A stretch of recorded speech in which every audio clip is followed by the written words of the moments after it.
2006년, 그러니까 지금으로부터 17년 전에 예루살렘에 간 적이 있었습니다. 이집트에서 이스라엘에 이르는 여정의 마지막이 예루살렘이었는데요.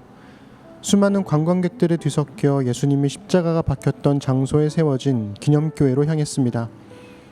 어두운 실내에 화려하게 금치장된 십자가와 제단이 빛나고 있었고 그 앞으로 긴 줄이 이어졌죠.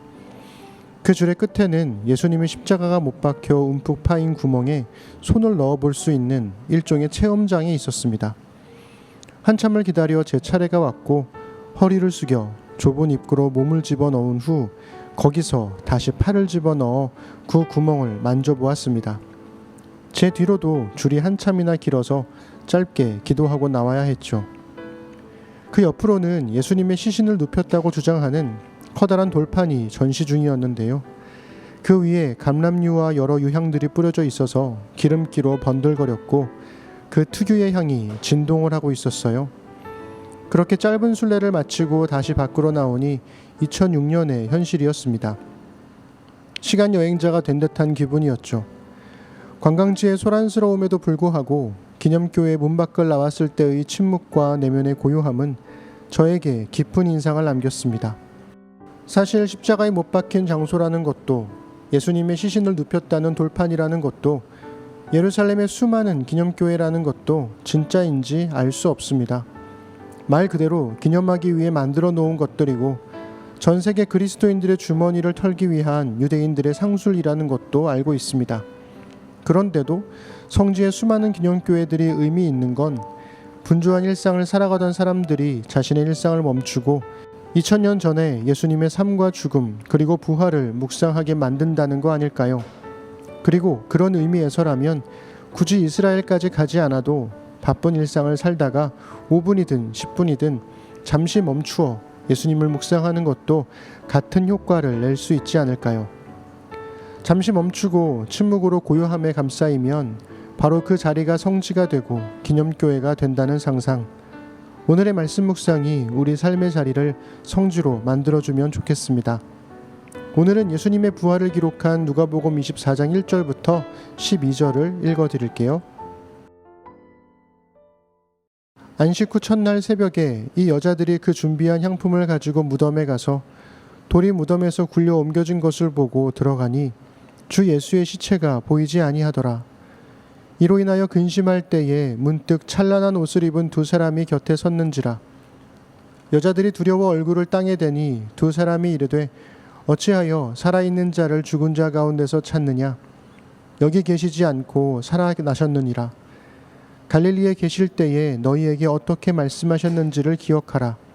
이르시기를 인자가 죄인의 손에 넘겨져 십자가에 못 박히고 제3일에 다시 살아나야 하리라 하셨느니라 한데 그들이 예수의 말씀을 기억하고 무덤에서 돌아가 이 모든 것을 11사도와 다른 모든 이에게 알리니 이 여자들은 막달라 마리아와 요한나와 야고보의 모친 마리아라 또 그들과 함께한 다른 여자들도 이것을 사도들에게 알리니라. 사도들은 그들의 말이 허탄한 듯이 들려 믿지 아니하나 베드로는 일어나 무덤에 달려가서 구부려 들여다보니 세마포만 보이는지라.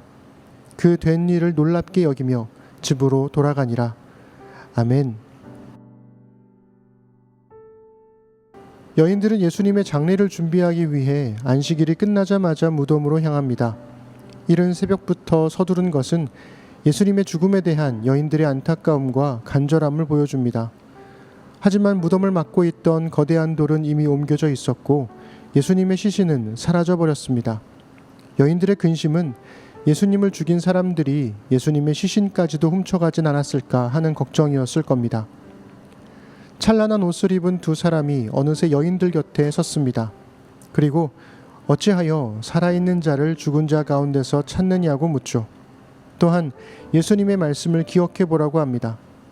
십자가에 못 박히고 제3일에 다시 살아날 거라는 말씀을 말이죠. 아마도 여인들은 당시의 영웅적인 삶을 살다가 죽어간 이들을 기억 속에서 되살리는 방식에 다시 살아남을 생각했을 겁니다. 누군가 죽었어도 그 사람을 기억하는 한 그 사람은 우리 기억 속에서 영원히 살아있을 거라고. 그러나 두 사람, 아마도 두 천사였을 이들은 단호합니다. 살아있는 자를 죽은 자 가운데서 찾느냐. 10절은 예수님의 장례를 위해 무덤에 갔던 여인들이 최소한 4명 이상이었음을 알려줍니다. 그들과 함께한 다른 여자들이 몇 명이었을지 정말 궁금합니다.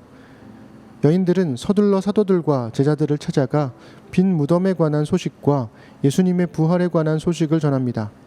역시나 믿을 수 없는 이야기였죠. 흥미로운 건 베드로입니다. 그는 빈 무덤을 확인하고 놀랐습니다.